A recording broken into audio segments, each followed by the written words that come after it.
Before we begin tonight, a huge thank you to M. Your suggestion for this story was absolutely perfect for the channel, and this one gave me chills while writing it. If you have a topic you would love to hear covered here on Sleep Theories, drop it in the comments below. I read every single one, and many of our best episodes have come directly from you. And if you have a few spare seconds, and I mean literally 10 seconds, please leave us a review over on Spotify. It genuinely helps more than you know. It takes no time at all, and it means the world to this channel and to everyone who listens. Now, let us talk about a street in Liverpool that may not always belong to the present. There is a street in the north of England where, on an ordinary afternoon in the summer of 1996, time is said to have cracked open. Not metaphorically, not in some abstract philosophical sense, but physically, visually, completely. The way a pane of glass shatters without warning, all at once, and without mercy. The street is called Bold Street. It sits in the heart of Liverpool, a city already thick with history and atmosphere, already known for its ghosts and its legends and its deep, almost geological sense of the past pressing against the present. People have shopped on Bold Street for well over a century. They have walked its pavements through war and peace, through demolition and reconstruction, through every generation that Liverpool has seen. It is not a remarkable street, not in any obvious way. It is simply a street. Shops, people, traffic. The ordinary furniture of a modern city going about its ordinary business. But on a warm June afternoon, a man named Frank Cotterell stepped off that pavement and stepped into somewhere else entirely. What happened to him in the space of a few seconds has never been satisfactorily explained. It has been examined by historians, dismissed by skeptics, flagged in government files and quietly studied by people who would prefer you not know it was studied at all. The Bold Street time slip, as it would come to be known, is one of the most meticulously documented cases of alleged temporal displacement in the United Kingdom. It is not a ghost story exactly. It is not a hallucination, at least not one that any of the standard medical explanations can cleanly account for. It is something older and stranger than either of those things. It is a story about what happens when the wall between then and now becomes briefly, terrifyingly thin. Tonight we are going to walk that street. We are going to follow Frank Cotterell into whatever it was he walked into, and we are going to ask the question that the official record has never quite managed to answer. What if it was real? And if it was real, who already knew? Liverpool in the summer of 1996 was a city moving forward. The regeneration of the waterfront was underway. The old docks that had once made Liverpool one of the most important ports in the world were being transformed into something new. Music, culture, architecture. The city was shaking off decades of economic hardship and pushing towards something brighter. Frank Cotterell was a police officer. He had been on the job long enough to develop the particular kind of careful observational habit that good police work demands. He noticed things. He remembered details. He was not a man given to flights of imagination or dramatic embellishment. He was methodical, grounded, and, on the afternoon in question, in the middle of an entirely unremarkable errand. He was walking down Bold Street to buy a birthday present. It was the kind of afternoon that barely registers in memory under ordinary circumstances. A little shopping, a little sun, the low hum of a city in the middle of its day. Cotterell would later describe the beginning of his experience as something so subtle that he almost missed it entirely. There was no crack of lightning, no sudden wind, no dramatic warning of any kind, just a quality of stillness. He sensed that the noise around him had receded slightly, as though someone had turned down the volume on the world. He paused. He noticed that the traffic sounds had dimmed, not disappeared entirely, dimmed, the way sounds behave in heavy snow or in thick fog, absorbed rather than silenced. The light seemed different too, not dimmer exactly, but flatter, more even. The particular kind of bright, slightly washed-out quality that you sometimes see in old colour photographs, where everything is technically visible but the contrast has been pulled out of it. He took a few more steps toward the bookshop he had planned to enter. And then everything changed. The shift, Cotterell would later say, was not dramatic. It did not feel like falling through a hole or being struck by some invisible force. It felt more like stepping from one room into another in the same spatial movement but arriving somewhere completely different. He had taken a step forward, and the step had landed somewhere else. He was still on Bold Street. That much was immediately clear. The shape of the street was identical. The buildings were in the same positions. The pavement was under his feet. But the street he was standing on was not the one he had just left. The cars were wrong. Not metaphorically wrong. Genuinely, unambiguously wrong.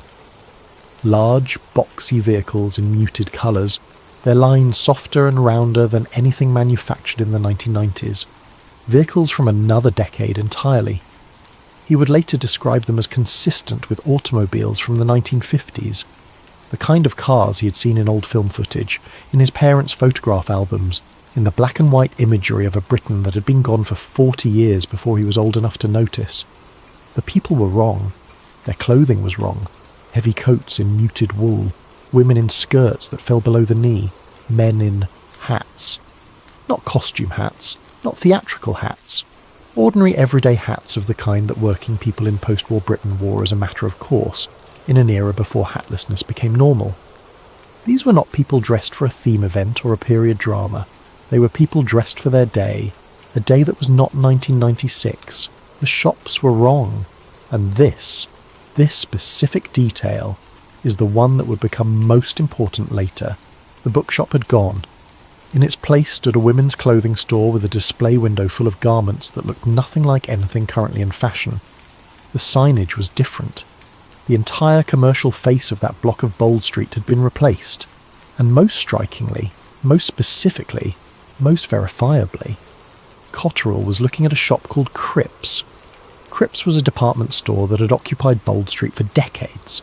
It had been a local institution, well known, frequently mentioned in the social memory of Liverpool residents of a certain age. It had closed in the 1970s. By 1996 it had been gone for more than 20 years. Its building had been repurposed, its signage removed, its identity absorbed into the changing commercial landscape of the city. Frank Cotterell was looking directly at it. The sign was there. The window displays were there. The entire physical presence of a business that had ceased to exist 2 decades earlier was standing directly in front of him, solid and detailed and entirely real. He stood still. He did not move toward anything. He did not speak to anyone. He was, by his own account, in a state of careful, almost clinical observation, the trained reflex of a police officer cataloguing a scene, even while every part of his rational mind was insisting that what he was observing was impossible. Several seconds passed, maybe 5, maybe 10, perhaps as many as 15 or 20, though the distortion of perception under extreme circumstances makes such estimates unreliable, and then it ended. The cars were modern again. The people were in contemporary clothing. The bookshop was back. The street was the street it had always been, or rather, the street it currently was. Bold Street in 1996. Ordinary, present, entirely, unremarkably itself. Frank Cotterell stood on the pavement and breathed. The first thing he did was exactly what you would expect from a trained professional trying to account for an inexplicable experience. He looked for the rational explanation. Heat, fatigue, some trick of the light that had momentarily confused his visual processing. A brief episode of dissociation or derealization, a known psychological phenomenon in which the world briefly feels unreal or dreamlike, usually harmless and usually passing within seconds. He was not in distress. He was not unwell.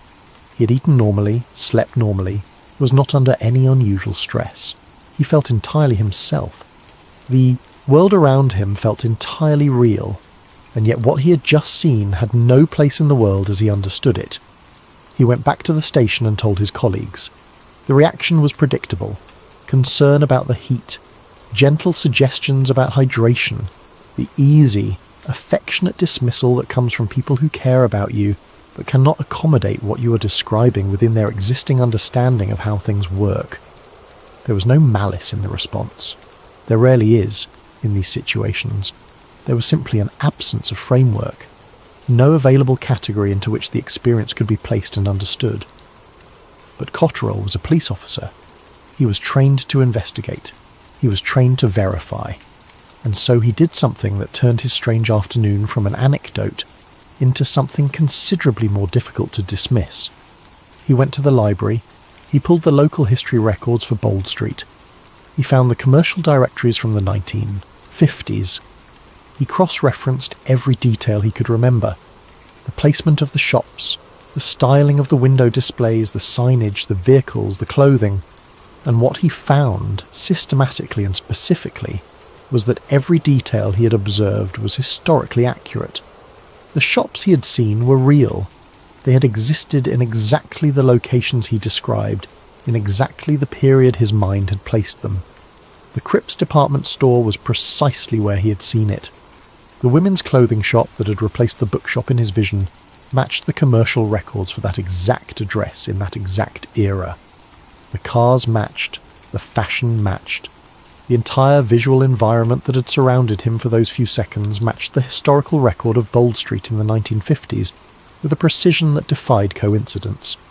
Frank Cotterell had not hallucinated a vague impression of an older street. He had described in accurate and specific detail a street that had not existed for decades. The question was no longer whether something had happened. The question was what? The story of the Bold Street time-slip might have remained a single unusual anecdote, the testimony of one honest man who had experienced something he could not explain. Had Cotterell not begun, in the months that followed, to look more carefully at the history of the street itself? What he found was that he was not alone, not remotely alone.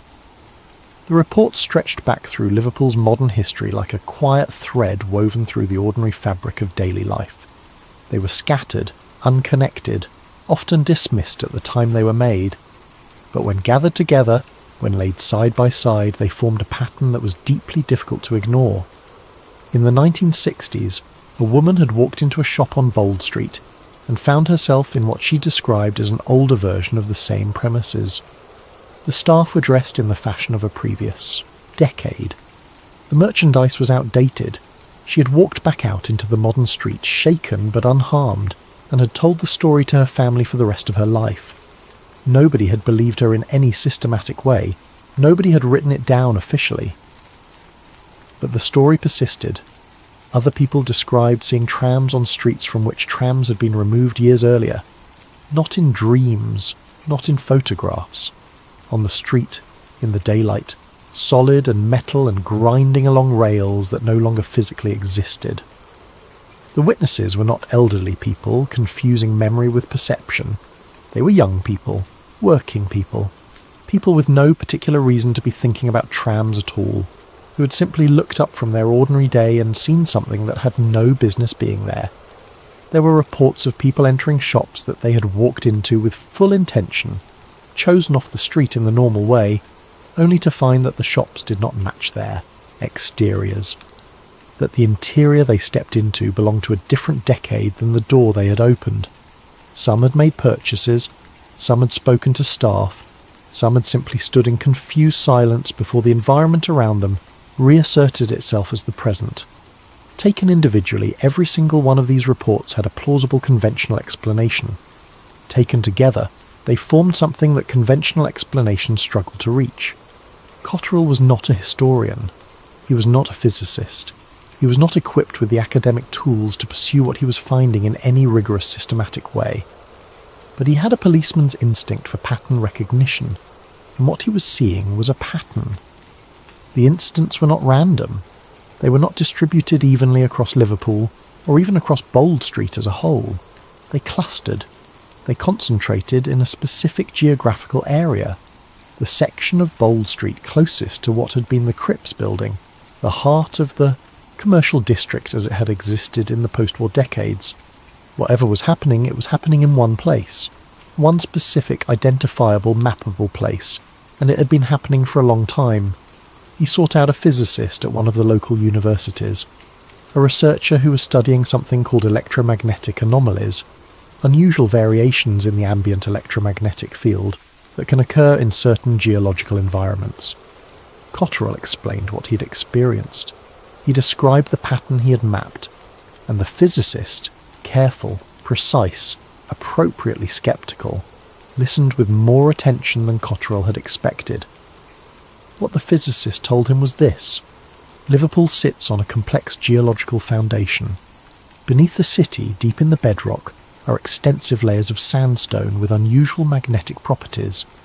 Under certain atmospheric conditions, barometric pressure, temperature, humidity, the specific alignment of various environmental factors, it is theoretically possible for these geological characteristics to generate localized distortions in the electromagnetic field at ground level.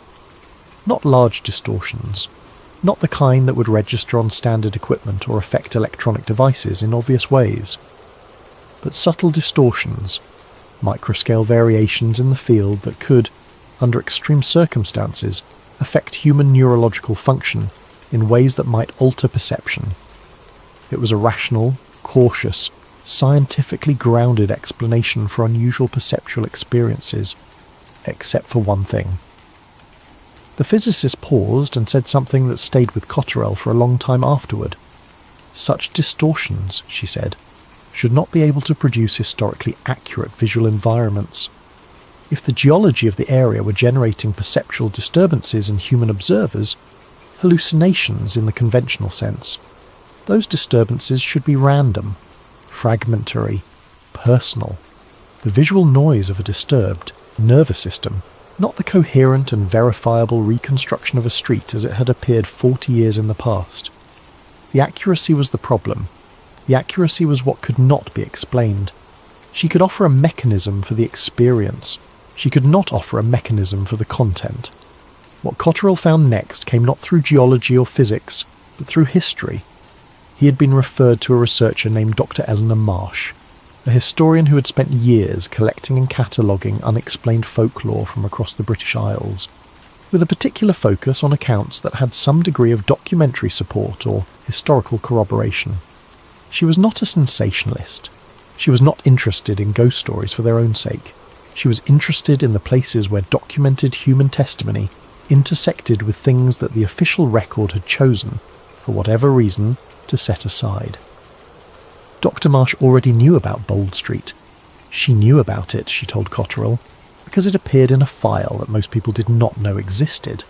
In the early 1970s, the British Ministry of Defence had undertaken a quiet, limited investigation into what the files described as temporal displacement reports, accounts from members of the public, and in some cases from military and civil service personnel, of experiences in which the normal flow of perceived time appeared to have been disrupted in some way. The project had operated with minimal visibility. It had not been announced. It had not been widely funded. It had not, as far as Marsh could determine, been particularly successful in producing conclusions, but it had collected data, and some of that data had been partially released under Freedom of the Information mechanisms years later. Not all of it, not most of it, but enough to confirm that the project had existed, and that certain locations had been specifically flagged. Bold Street was one of them.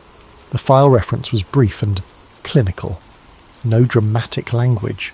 No acknowledgement of anything impossible or supernatural. Simply a notation that the area had generated multiple civilian reports of unusual temporal perception, that the reports had geographic specificity and chronological consistency, and that the location warranted continued monitoring. Monitoring. Not investigation, not debunking, not reassurance. Monitoring. The program had a name, or at least a name had been associated with the documents that remained accessible. Project Meridian. The name itself appeared only in the headers of a handful of partially declassified pages, most of which had been heavily redacted before release. The substance of what the project had concluded, if it had concluded anything, was not available. What remained were fragments, procedural fragments primarily, evidence that the project had existed, that it had collected reports, that it had assigned resources to specific locations, and that it had been folded quietly into the larger bureaucratic infrastructure of the British security apparatus at some point in the mid-1980s, after which its paper trail became difficult to follow. But the fragments that remained were suggestive. The stated rationale for the project, as best as Marsh could reconstruct it from the available documents, was not scientific curiosity. it was strategic concern. The Cold War context is important here.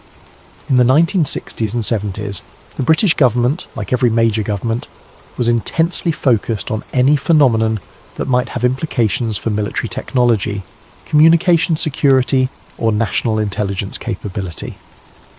The question being asked about temporal displacement reports was not, are these experiences real in a metaphysical sense? The question was whether they pointed to something that could be exploited, or that could be exploited by adversaries. Specifically, the concern seemed to centre on three areas. First, military radar systems. If certain geographical locations were capable of distorting human time perception, they might also be capable of distorting the timing mechanisms on which radar and early warning systems depended. A radar installation built above an area of unusual electromagnetic behaviour might, in theory, produce timing errors that looked like technical failures, but were in fact something else entirely. Second, early computing networks.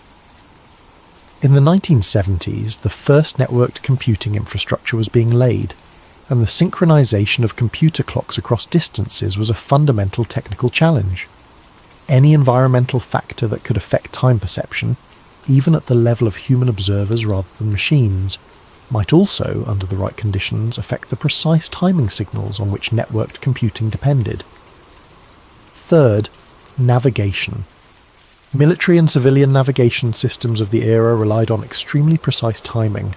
Any phenomenon that could affect the accuracy of timing at specific geographical locations was a potential national security concern, regardless of whether the underlying mechanism was understood. Bold Street had been flagged because the concentration and consistency of reports from that specific location suggested something was happening there. Something that, whatever its ultimate explanation, had a geographical signature that could be mapped and therefore could not be dismissed as random. Cotterell and Marsh attempted together to access the Fuller archive. They submitted requests under Freedom of Information legislation. They contacted former civil servants with connections to the relevant departments. They traced the institutional history of the project through publicly available records of the Ministry of Defence's research programs from the relevant decades. They were, in every case, politely but firmly redirected. Several files that Marsh had previously been able to access were no longer available. One archivist, in an exchange that Marsh later described as among the most remarkable of her professional career, told her simply that certain records had been reclassified following a review and were not currently accessible to researchers. When she asked what had prompted the review, she was told that the review had been routine. The impression left by these encounters was not of a government actively concealing something dramatic. It was subtler than that. It was the impression of a bureaucracy that had decided at some point that a particular category of information was more comfortably left unexamined, not because it was demonstrably dangerous, but because it did not fit neatly into any framework that could be publicly discussed without raising questions that nobody in an official capacity wanted to answer. But before access was entirely closed off, Marsh had been able to photograph several pages of documents from the archive. Among the fragments she secured was a brief speculative passage, written based on the paper and the typeface sometime in the 1970s, that discussed what the author called recurring historical overlays. The language was careful to the point of obliqueness, but the meaning, read plainly, was this: certain environments appeared under certain conditions to allow human observers to perceive events or environments from different points in time. The author was careful to frame this as a hypothesis in need of further study, but the hypothesis was there, in a government document, in black and white. The phrase used was not time slip, not temporal anomaly, not any of the colourful language that popular writers would later apply to incidents like the one on Bold Street. The phrase was historical overlay, as though what was happening was not a distortion of reality but a doubling of it. Two layers of time occupying the same space simultaneously, with the boundary between them occasionally becoming thin enough to see through. There was one more thing in the fragments, something Marsh noticed not on first reading but on careful review of the documents she'd copied. She noticed a pattern of dates. The reported incidents at Bold Street, and at several other flagged locations across Britain, were not evenly distributed across time. They clustered. They occurred in waves, and the waves appeared to be roughly periodic. recurring at intervals of approximately 30 years, give or take some variation. Working backward from the reports she had access to and cross-referencing with the historical accounts she had collected through years of folklore research, Marsh identified what appeared to be at least 3 previous waves of unusual activity at the Bold Street location. One in the 1960s, one in the early 1990s, which would include the Cotterell incident, and scattered, less coherent reports suggesting something similar in the 1930s or early 1940s during the war years, a period when disruption and tragedy had already made the strange feel less strange than usual, and when many unusual experiences had gone unreported for obvious reasons. If the 30-year periodicity was real, and Marsh was careful to describe it as suggestive rather than proven, then the implication was straightforward and uncomfortable. Whatever was happening at Bold Street had happened before, it would happen again. And the timing of the next event window was, at the time of their research, approaching. Cotterell arranged an experiment.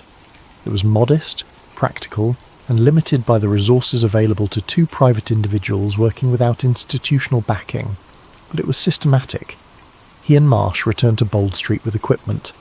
A video camera, the standard consumer-grade technology of the late 1990s, several electromagnetic field meters of the kind used by electricians and environmental safety inspectors, a barometric pressure gauge, temperature sensors, and a logbook for continuous detailed observation. They identified the specific section of pavement where Cotterell's original experience had occurred, the precise spot, cross-referenced against his original account and the historical photographs of the street. They set up observation at that location. They measured, they recorded, they waited. For the first several days, nothing unusual registered on any instrument. The electromagnetic field readings were unremarkable. The atmospheric conditions varied in normal ways. Pedestrians walked past without incident. Bold Street was precisely and relentlessly ordinary. Cotterell began to wonder whether he had been wrong about the periodicity, or whether the window had already closed, or whether the entire enterprise was built on a foundation of wishful pattern recognition. He was a methodical man, and methodical people are not comfortable constructing theories from insufficient evidence. The silence of the instruments made him question everything. And then, on an evening in early autumn, the street went quiet. Not gradually. Not in the slow, atmospheric way that evenings sometimes quiet down as foot traffic diminishes and the business of the day winds toward its close. All at once. The ambient sound of the street, the accumulated background noise of cars and voices and the ordinary mechanical hum of urban life, pulled back. Like a breath being held. Both of them felt it simultaneously. Neither spoke. Both reached for their instruments. The electromagnetic field meters moved. Not dramatically. Not the kind of violent spike that you see in dramatic reconstructions of such events. A steady, measured rise in the local electromagnetic field reading, unusual enough to note, sustained for long enough that it could not be explained as instrument error or random fluctuation. The barometric pressure, which had been stable all day, dipped sharply. They were filming. The camera was pointed at the stretch of street directly across from their observation point. Modern pedestrians in modern clothing walking past modern shop fronts. The ordinary visual reality of a British high street in the late 1990s. And then, in the footage, reviewed later, frame by frame, with complete disbelief, and then a slowly growing and terrible certainty, something appeared on the front of one of the buildings across the street. Lettering. Faded. Like paint seen through fog or glass, but unmistakably there. The lettering was too large and too specific to be a trick of the light. It was the name of the store. The Cripps department store, closed for more than 20 years, gone from the physical reality of Bold Street for the entirety of Cotterell's adult life, briefly and impossibly reappearing on the face of a building it had not occupied in decades. And through the faded outline of the old shop front, the modern, pedestrians continued walking, not seeing it, not reacting to it, moving through what appeared to be a ghost image of a building from another time, not disturbed by it, not aware of it, simply passing through the space where 2 versions of the street were, for a few seconds, simultaneously present. The image lasted, by their count of the footage, approximately 14 seconds. Then it faded. The electromagnetic readings returned to baseline. The barometric pressure stabilised. The street returned to its entirely ordinary self. They stood in the dark and said nothing for a long time. In the days that followed, Cotterell found himself sitting with a question that had been present from the beginning, but that the footage now made impossible to avoid. He had been a police officer for years. He had thought about crime and motive and the uses of power and information in a way that most people do not, because it had been his professional business to do so. And when he looked at what he had experienced and what Marsh had found in the archives and what the footage appeared to show, he began to think about it the way a detective thinks about evidence, not asking what is this, but who benefits from knowing about it. If temporal overlap was real, if there were places where 2 points in time could briefly coexist, where an observer in the present could see the past, then the implications extended far beyond the merely interesting, far beyond the merely strange. You could observe events that left no other record. You could see conversations that no surviving witness had documented. You could see decisions being made, transactions being conducted, agreements being reached. The private mechanisms of power that history normally conceals. If the past was occasionally visible from specific locations, and if you could identify those locations and monitor them systematically, you would have access to a form of intelligence that no other technology could provide.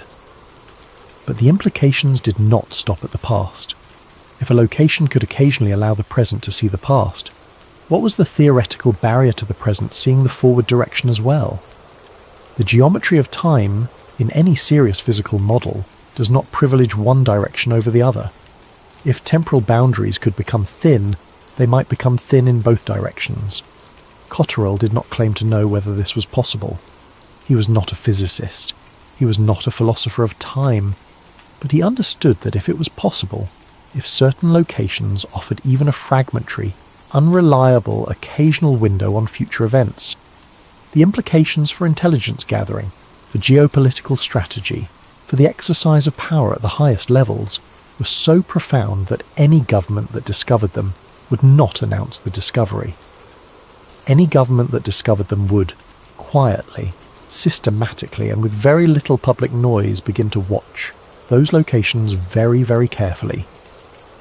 The note in the archive, the final fragment that Marsh had found before access was entirely closed, had said exactly two things. Bold Street remains active anomaly site, and then observation only. Do not interfere, not investigate, not close, not dismantle, not explain away or deny. Observe. The questions that come out of the Bold Street story are not the kind that have clean, satisfying resolutions. This is not a story that ends with disclosure or confession, or the triumphant revelation of a hidden truth. It is a story that ends, as so many of the most honest stories end, with an open door leading into a dark corridor, and no reliable way of knowing how far back the corridor goes. What we know, or what we can say with reasonable confidence. Frank Cotterell had an experience on Bold Street in 1996 that he described in specific and verifiable detail, and the details he described were historically accurate in ways he had no obvious prior access to. He was not the only person to report such an experience. A pattern of similar reports existed, geographically concentrated in the same small area. The British government was aware of these reports at some point during the Cold War, and chose, for reasons that were not publicly articulated, to keep records of them.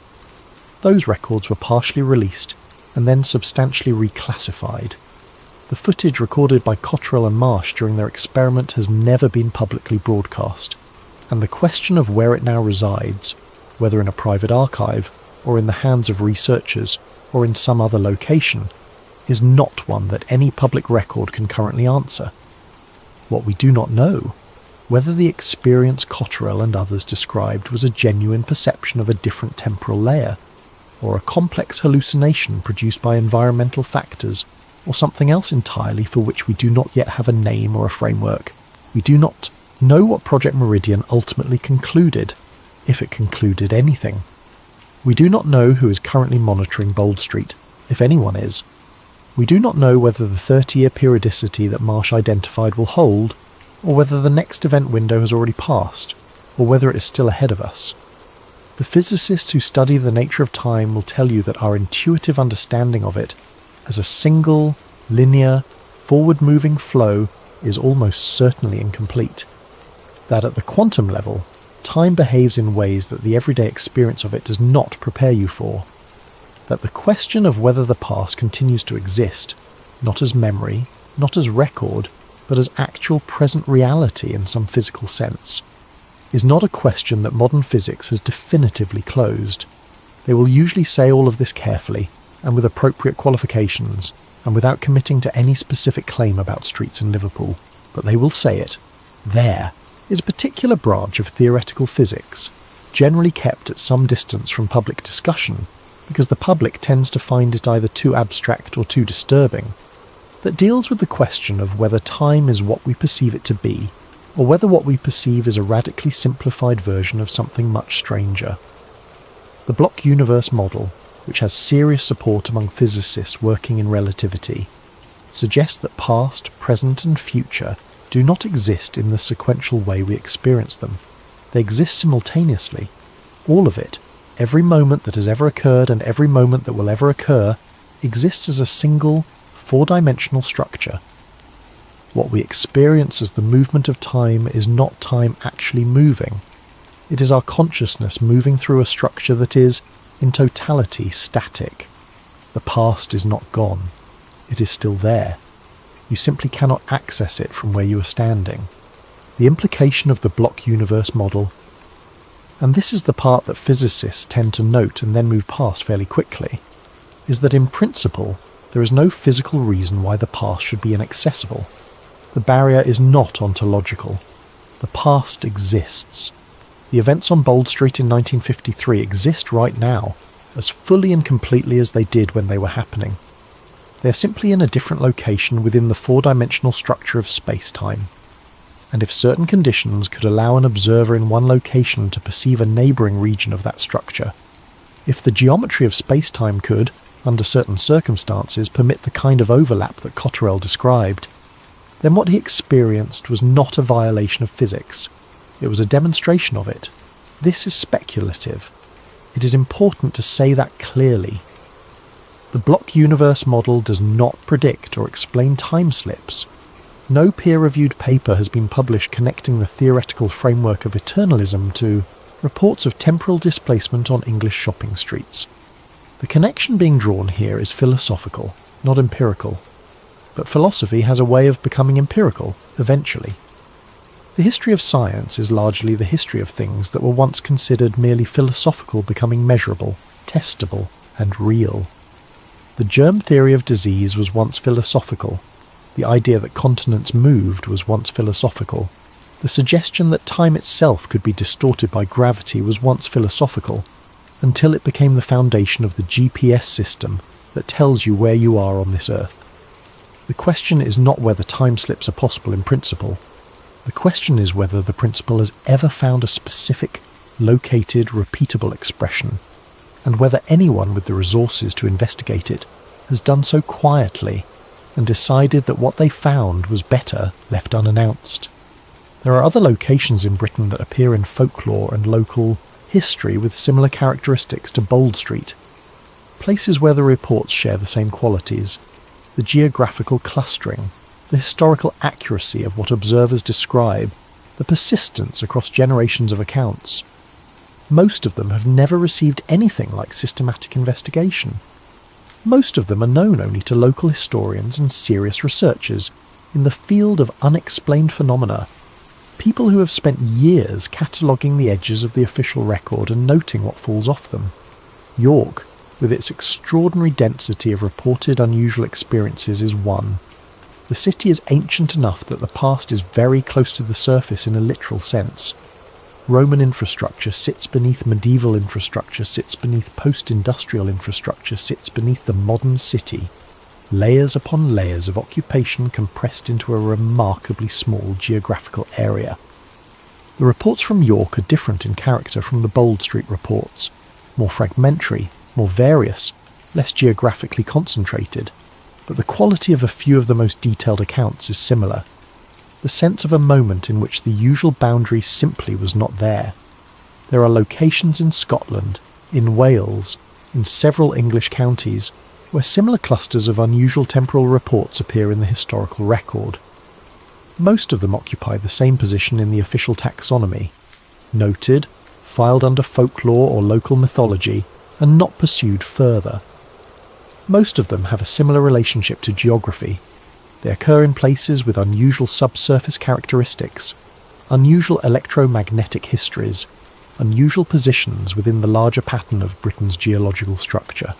And most of them, when you look carefully at the available documentation, appear to have been the subject of at least brief official attention at some point.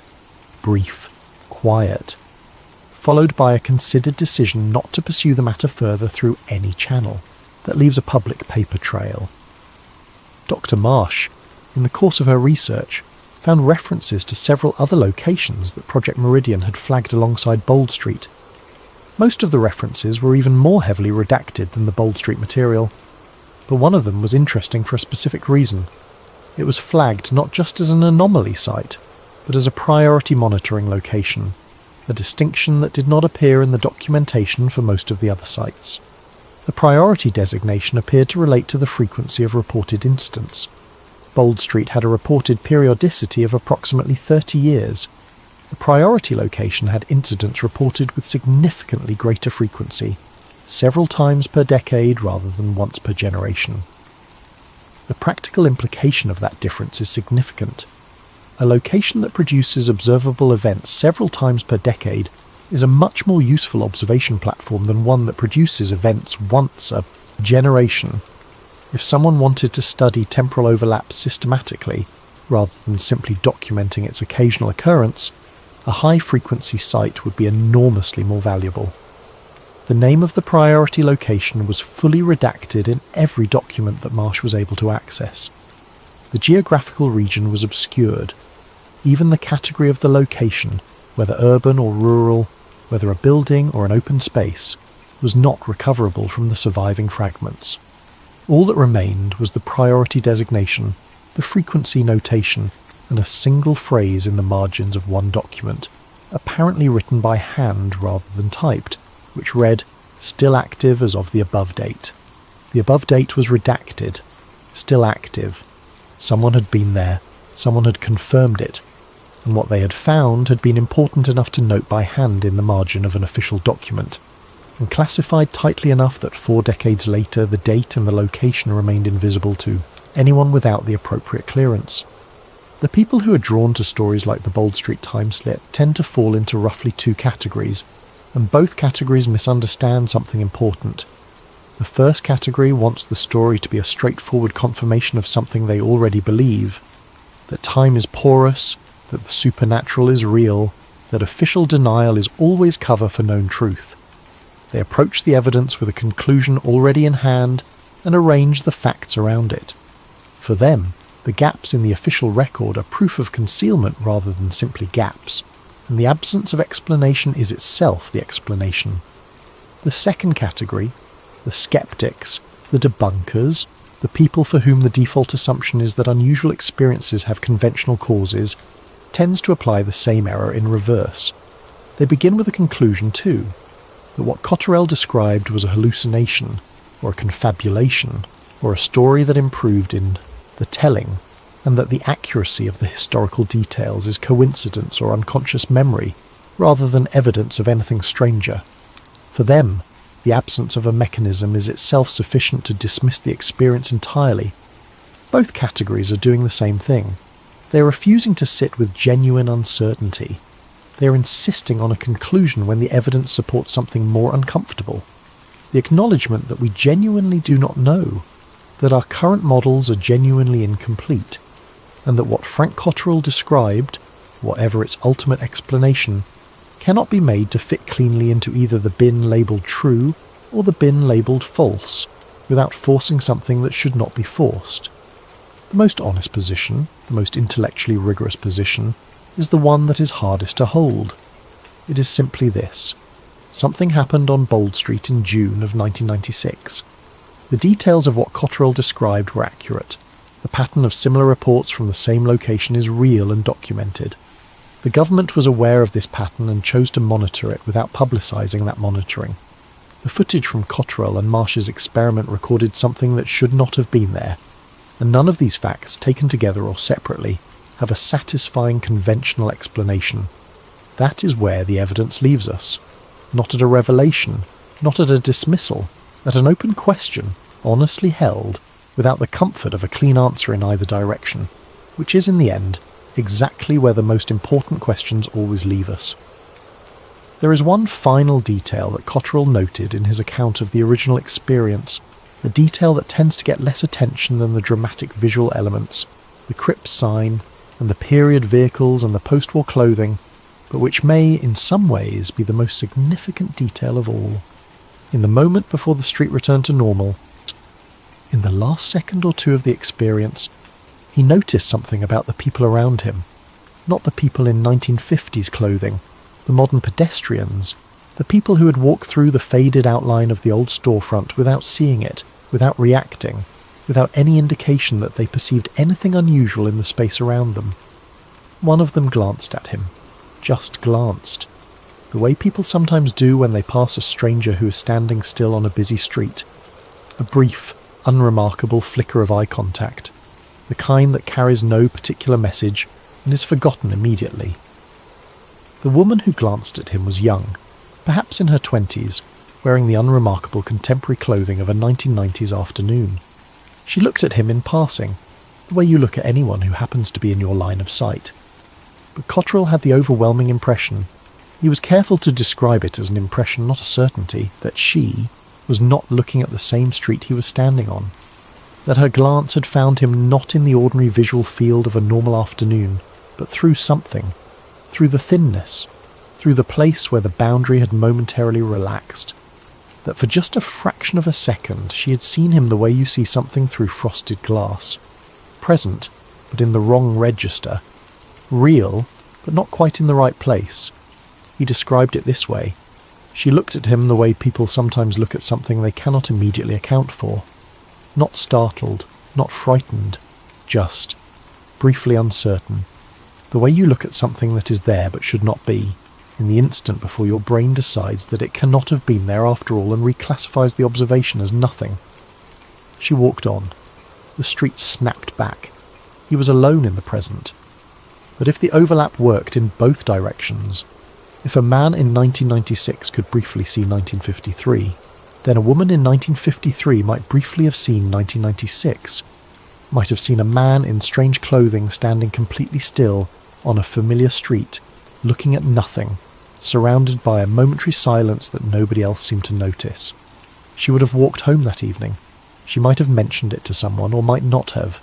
She would have had no framework for what she had seen, no language for it, no filing cabinet in her mind labelled temporal overlap, no government project she could contact, no internet archive to search for corroborating accounts. She would simply have had the memory of a man on Bold Street who, for just a moment, had not seemed quite right, who had seemed, in some way she could not articulate, to be standing in a slightly different version of the afternoon than the one she was walking through. And then she would have had her tea and gone to sleep, and the next morning she would have walked past that same stretch of pavement, on her way to wherever she was going, and the street would have been entirely ordinary, and the memory would have settled into that particular category of experience that most people have at least once in their lives.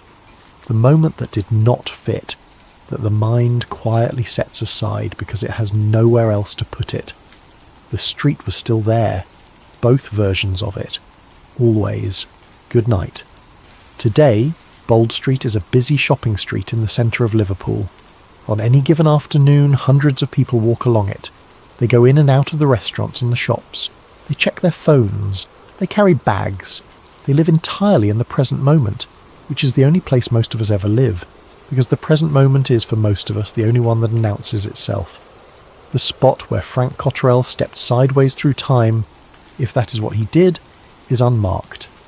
There is no plaque, no sign, no official acknowledgement of any kind. The building that once housed, Cripps is occupied by something else now, has been occupied by several something elses since the original closure, the ghost of the old storefront entirely invisible beneath the repainting and the rebranding of the decades. Most people walking past that spot have never heard the story.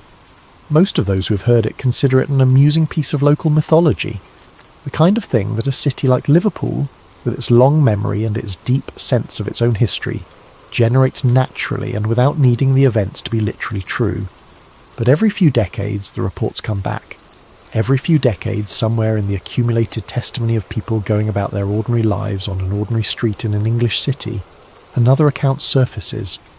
Another person describing the same stillness, the same washed-out quality of the light, the same sudden shift into something that looked like now, but felt, with complete and unnerving certainty like then, and somewhere in a filing cabinet or a server or a digital archive maintained by people whose job titles do not appear in any public directory, there is a file that gets updated. Observation only. Do not interfere. The street is still there. The anomaly, if that is what it is still there. And the question that sits beneath everything, the question that the official record declines to answer, is the same question it has always been.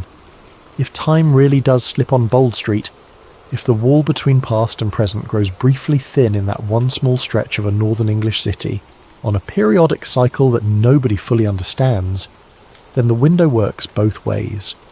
We might occasionally be able to see the past, but if someone standing in 1956 looked up from their ordinary day on Bold Street and saw, for just a moment, a city that looked wrong, cars too angular, clothing too strange, signs in fonts that had not yet been designed, then the past might occasionally be able to see us. And if the government files say observe only, do not interfere, the question becomes very simple. Observe from which direction? Good night.